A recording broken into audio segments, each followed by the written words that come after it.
अस्सलामुअलैकुम दोस्तों, आपकी फरमाइश पर कहानी का पार्ट 2 लेकर हाजिर हूँ। चलो तो शुरू करते हैं। उसे समझाने लगा कि देखो ये मेरा घर है और मैं अलग दिमाग का इंसान हूँ। मुझे पर्देदार बीवी की ख्वाहिश है। मैं चाहता हूँ कि तुम पर्दे के अंदर रहो। तुम्हें जो कुछ चाहिए तुम मुझसे मांगो। तुम्हें फैशनी लिबास पहने हैं तुम पहनो। तुम्हें बाल खोलने हैं, तुम्हें मेकअप करना है, तुम्हें जो करना है तुम करो, लेकिन इस कमरे की हद तक तुम्हें जिसको दिखाने हैं, यानी मैं देखूंगा भी और तुम्हारी तारीफ भी करूंगा, लेकिन कमरे से बाहर तुम्हारे सर से दुपट्टा नहीं उतरना चाहिए। न ही तुम कोई कार फैशन कमरे के बाहर करूंगी, क्योंकि मैंने बचपन से ही ये ख्वाहिश की है कि मेरी बीवी पर्देदार और दीनदार हो। मेरी ये बात सुनकर वो कहका लगाकर हंसने लगी, जबकि मैं हैरान होकर उसको पागलों की तरह हंसता हुआ देख रहा था। मैंने उसको फौरा ही टोक दिया कि मुझे उस तरीके से हंसना पसंद नहीं है। वो मेरी बात सुनने के बावजूद भी तेज तेज हंस रही थी। फिर जब वो खुद हंस हंस कर थक गई तो मेरी जानिब देखते हुए कहने लगी, तुम तो अभी तक पुराने ज़माने में ही मौजूद हो। बीवी हूँ मैं, तुम्हारी कोई गुलाम नहीं जो तुम्हारे हुक्म की पाबंद रहूंगी। मेरा जो दिल चाहेगा मैं करूंगी। कमरे से बाहर भी फैशन करूंगी और कमरे के अंदर भी। अगर तुम्हें कोई मसीला है तो अपने माँ बाप से जाकर इस बारे में बात करूं।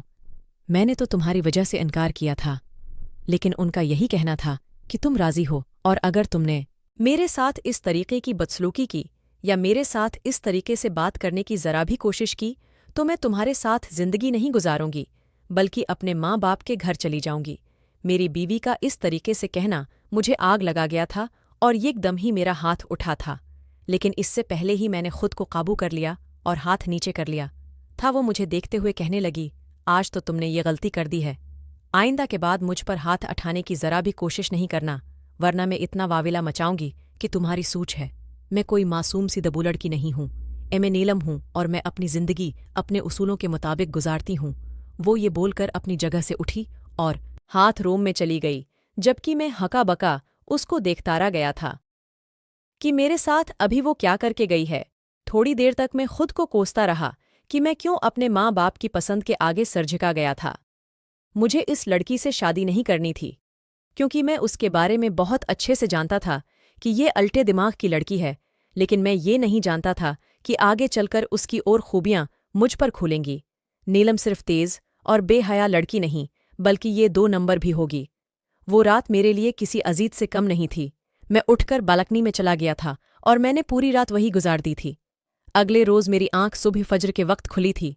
मैंने उठकर फजर अदा की और अपनी बीवी को भी नमाज की दावत दी, लेकिन उसने फौरन ही मेरी दावत को झटक दिया और करोट बदलकर सो गई।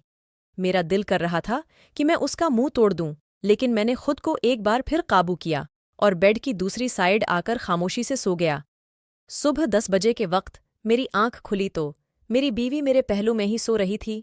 मुझे हाँ, तो दोस्तों, अगर आप उस कहानी का मज़ीद पार्ट तो देखना चाहते हो तो इस चैनल को सब्सक्राइब करें और कहानी एंजॉय करें।